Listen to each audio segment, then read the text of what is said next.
Hello, all. Today we're going to be talking about light. Now, look at this flame. I love candles. You can see it wavering, casting a warm glow. Now, think about fire. What associations do you have with fire? It provides warmth. I heat with a wood stove. It's cranking away right now, and I love the wood heat. It has a nice smell. It has such a nice warmth. It's very different than any other kinds of heat, I think. So it provides warmth, and it can be really comforting watching the flames. Think about sitting around in front of a campfire. It's just so much. I could just stare into the flames forever. Thoreau, Henry David Thoreau, he called fire when he was living by himself in a cabin. He called the fire in his wood stove, he called it a friend. It was like having someone else in the cabin with him. And I sort of feel the same way about my fires in my wood stove. It's very useful for cooking, so it helps us survive, right? Especially before we had some of the more modern conveniences, you cook over a fire. And it can be pretty, think of a big bonfire. It can be very impressive and amazing and very awesome and fill us with awe as well. Now, in the Hebrew scriptures, fire was used as a symbol for God. When God, during the Exodus from Egypt, God appeared to the people of Israel as a pillar of fire to lead them through the darkness. And fire is a very fitting symbol for God, because think about how we just described fire a few moments ago as providing warmth and comfort, providing for our physical needs, like to be able to cook for it, and filling us with awe. Now, think about light in general. What does light provide for us? Well, it can show us the way through the darkness. It can warn of its danger. It helps plants to grow. It can warm us. It can make us warm. It can make us more cheerful.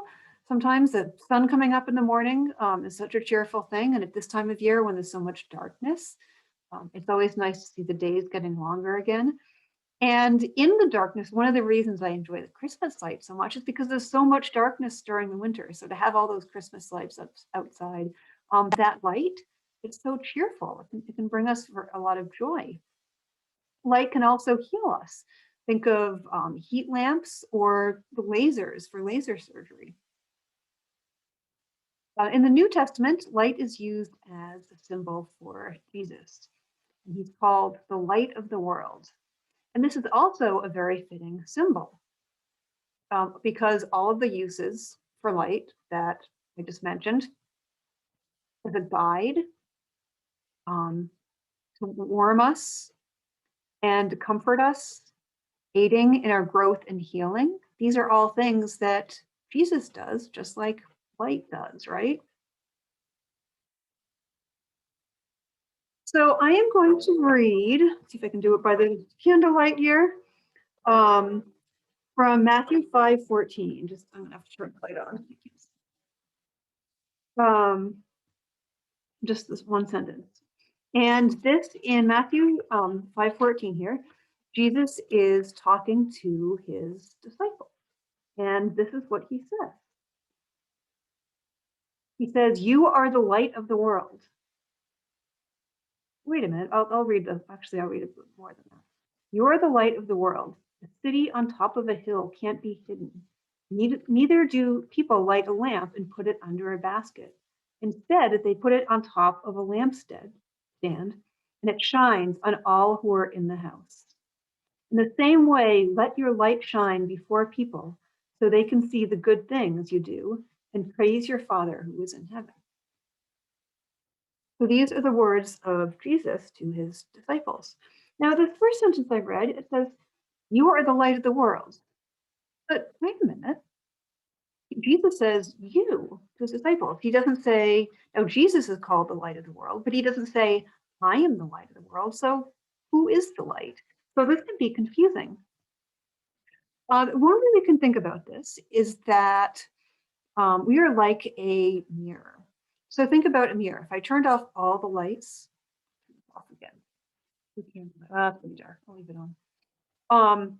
But think about, you turn all the lights off in your house, you hold up a mirror to your face, and you look in it. What are you going to see? Nothing, because the mirror isn't a source of light. But if you hold it up with the lights on, you can see your reflection in it.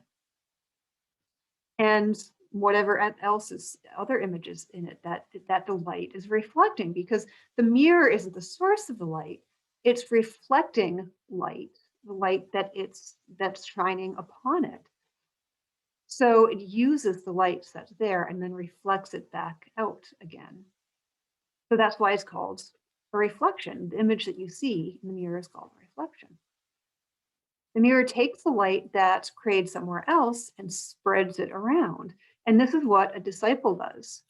A disciple takes Jesus' light and reflects it and spreads it around. So that's why Jesus said to his disciples, "You are the light of the world." Now, sometimes symbols can add clarity and make things more understandable, and sometimes they can be a little confusing too. So here's another way to think about this. We talked about fire as a symbol for God and light as a symbol for Jesus. So if you think of God as the flame, the power, and the source, and then Jesus is the light, so God's message that spreads out from the flame. So God would be the fire, and Jesus is the light that shines out from that fire, spreads out from it. Now, if I take another candle and hold it near the first, what's going to happen? Light.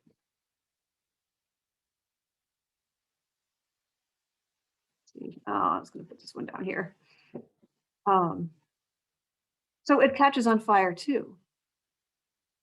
So just by the presence of being near that light, the light spreads. So you go to church and you go to school and you read the Bible to become closer to God and to Jesus and to feel that light and to catch on fire, just like this candle caught on fire. You can feel that light around you.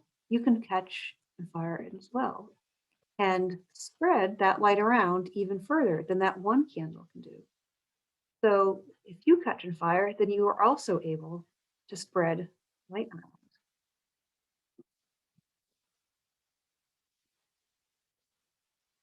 So I want you to think about a time that you have felt that you have felt light, that you have felt like you have caught on fire. And this could be a time you felt the presence of God, when you felt the warmth or the love of Jesus, a time when that light, it could be a time when you felt just that something you knew it was bigger than you.